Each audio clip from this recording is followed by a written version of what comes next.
All right, great. Europe. Thank you very much.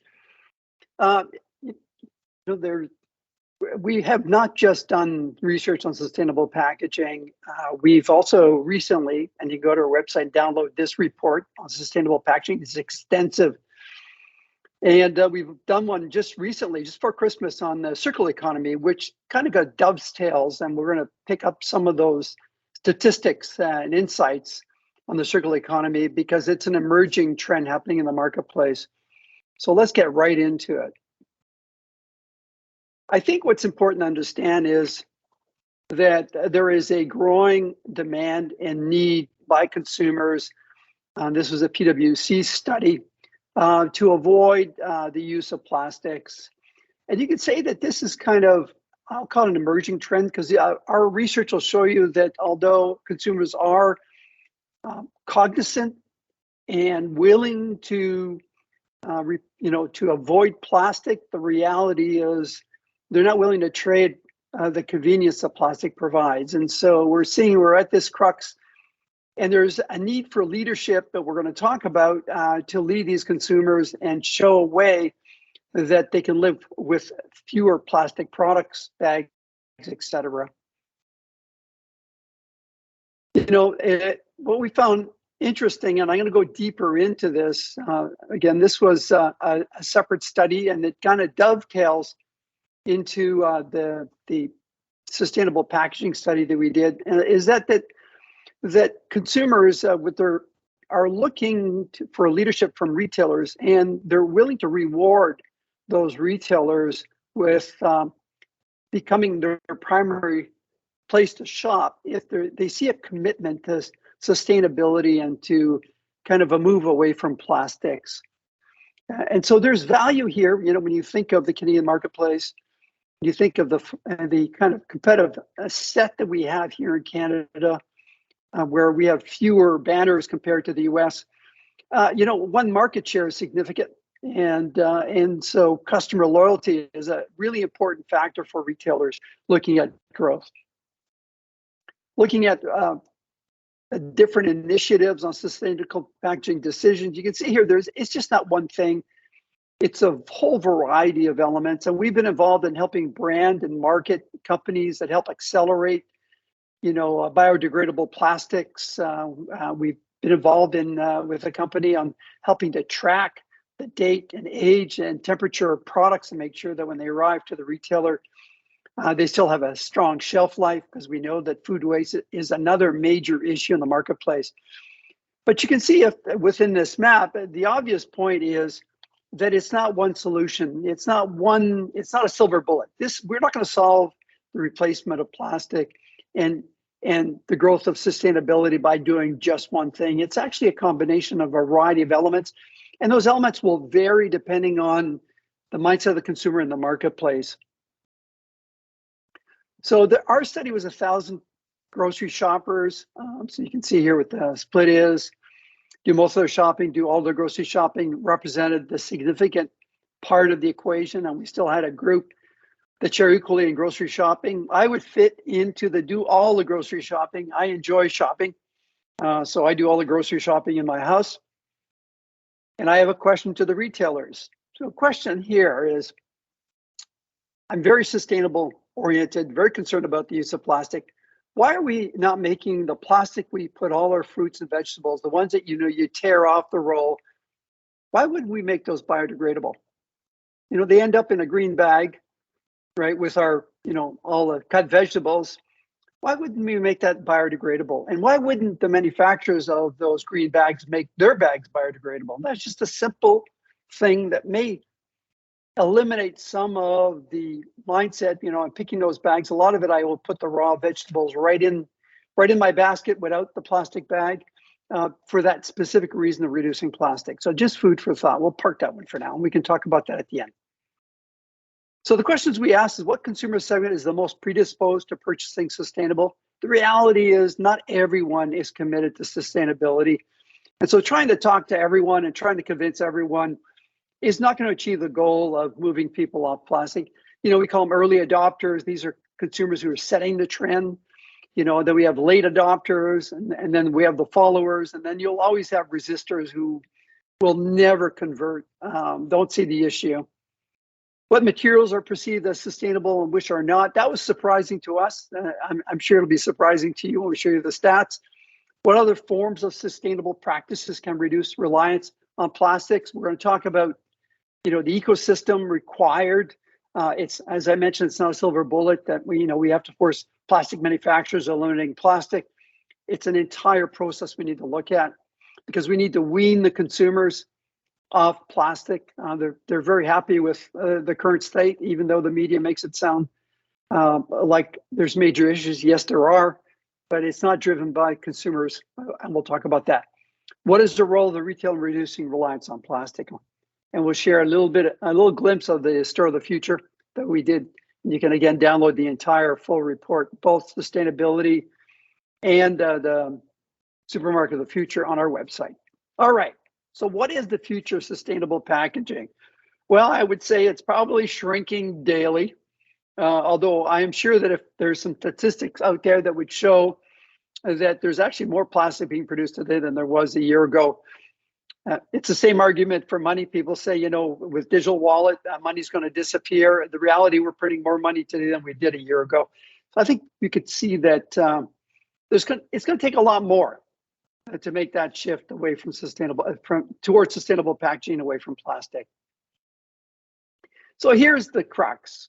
Consumers really don't care. It is not a driver in their purchase decision. I pay attention to, we ask the question, which of these statements best describes you when making a purchase decision? I pay attention to recycling claims, but does not impact my purchase, 40%. Now there's a group, right? I only purchase products where the packaging can be recycled, is 8%. Then you can say, that in a way it's great news. It's an issue. We have a bit of time to fix this issue. But we've seen in adoption, we've seen in, the shift in consumer behavior with the pandemic, that all it takes is one trigger to turn that 8% to 40%, right? It doesn't take much to make that shift. And so what's important for you on this call and for the plastic industry to understand that you better be prepared. You need to have a plan and a path to the future that's going to enable you to accelerate these in the event that these consumers who only buy products where the packaging can be recycled becomes a significantly large percentage of the population. Obviously, when we look at sustainable packaging, primary issue is elimination excess packaging and plastics. It's not just plastics, it's excessive packaging. So when you look at, secondary boxes, a box within a box within a box, these are all things that we need to look at as part of the value chain and how we bring products to market. So we asked the question, on sustainable response, rank too much packaging as the most important factor to overcome. Yeah, elimination of plastic. In our study, you'll see the rankings. Yes, elimination of plastic is important, but too much packaging is actually a bigger issue. And you could say, well, that's interesting. We thought it was plastic. It's actually an opportunity for retailers and manufacturers because packaging is a significant cost of doing business. And if we can reduce packaging, guess what? You're reducing the cost of your products. I know Walmart would be happy with that. They like squeezing their vendors and getting the best price for the consumers. So obviously here, reducing packaging has value for the consumer, but also value for the manufacturer and the retailer. And about 5 years ago, or actually 6 years ago, we were hired to do a study on the plastic industry and to come up with new codes. As you know, there are different icons that talk about the recyclability of plastic, which actually for consumers was very confusing. Some plastics are not recyclable, some are, depending on the region, even some that aren't are. But you know what? In our study, the confusion of recycling material was at the lowest. And I think the mindset there would be, the assumption we would make is that the blue box is kind of in the mind of the consumer. Once I put in the blue box, the government, the municipality, they figured it out. I don't need to sweat about these details, although it is an issue. This is something of interest. when you look at, we asked the question, what substrate is most environmentally friendly and easiest to recycle? Paper ranks really high, cardboard even higher.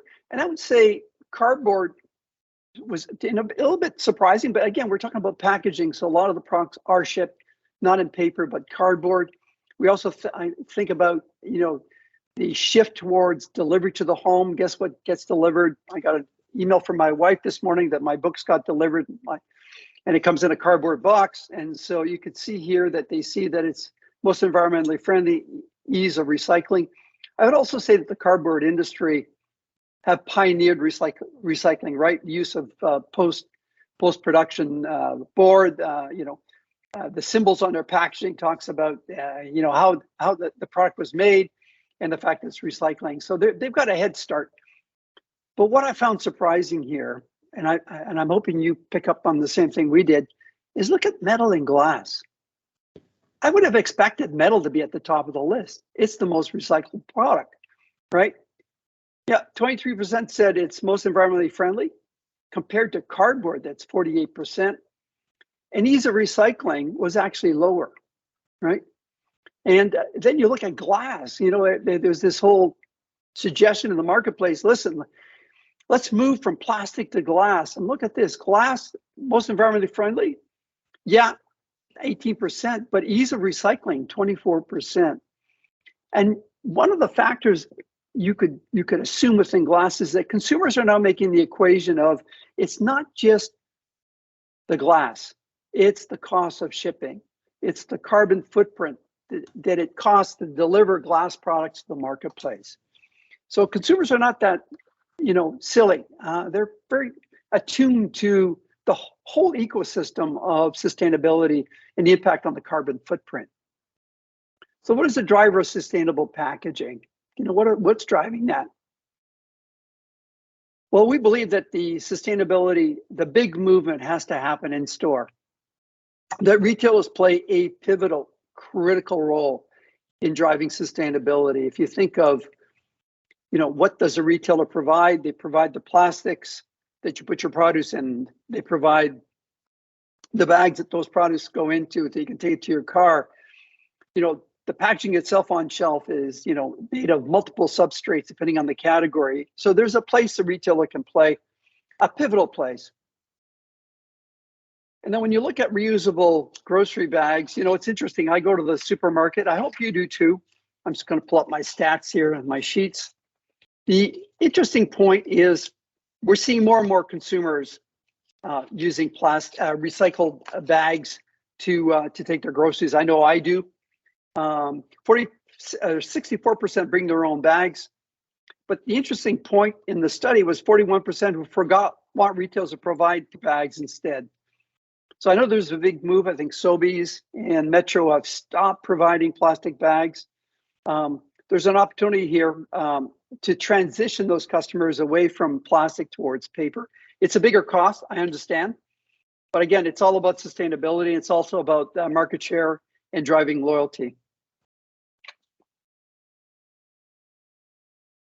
And why the retail is so important is that 72% Canadian consumers prefer the store. Yes, online is growing, although it declined post-COVID to 13%. Yes, Voila and a variety of other platforms are making it more convenient for you to get your products to the home. But consumers still prefer to go to the store. And more importantly, if you're a retailer or a CPG brand, you want them to go to the store because that's where you can shift their consumer behavior to buy a product they may not have considered. It's where the retailer can create an experience that engages with their audience and build brand loyalty. It's where their staff can engage with their customers and provide a higher level of customer service. We know that's really important. So retail is not dead in the supermarket, and it remains a huge opportunity when it comes to sustainability. So we did a study on the recycling and also the green economy. And what we found out and what was part of the future packaging is probing on bulk. We wanted to see, is bulk an opportunity to have consumers shift their behavior And ironically, if we look at the average supermarket, bulk has actually been shrinking because of the operational cost and some of the challenges. But 58% said the biggest barrier to refill services was no nearby location. So convenience is important for customers. 65% consumers said they would try refill service within a convenient location. And 39% of consumers said they had a higher perception of brands with at least one circular service offering, which is obviously selling bulk. So there is an opportunity for retailers to look at their bulk strategy and to expand and test and evaluate. Now, I have to say, there's still a major challenge. The biggest barrier to refills and bulk in stores is hygiene and food safety. But with the advent of technology and having smart people put their minds and making that a focus, I truly believe that is a huge opportunity for retailers in the food industry and a competitive advantage if you can get it solved. We also asked, how likely are you to switch your shopping to a retailer that offers the following? So this brand switching, this demonstrates that home delivery takes your old packaging away is really important. When you look at the colors, extremely likely and somewhat likely. The idea of only sells local produce is a way of talking to sustainability. The other one that's ranked with a high new environmentally friendly packaging section, right? Or has recycling center within the store. Look at those scores, 34 and 36%. And here's the irony. When I go to my Loblaws, it's just around the corner from my house, and I look at the back and near the produce, I can see them, in the skids and consolidating all the cardboard that is on the store. All that cardboard goes to recycling. I believe that there's a real opportunity for retailers to tell their recycling story, the stuff that they're really not promoting. Why wouldn't you have in the store a chart that identifies how much of your products are being recycled and how it's being recycled right at the beginning? Because it's important, yes, for 8% of the consumers, but it's also important for social responsibility and making a social commitment to your communities.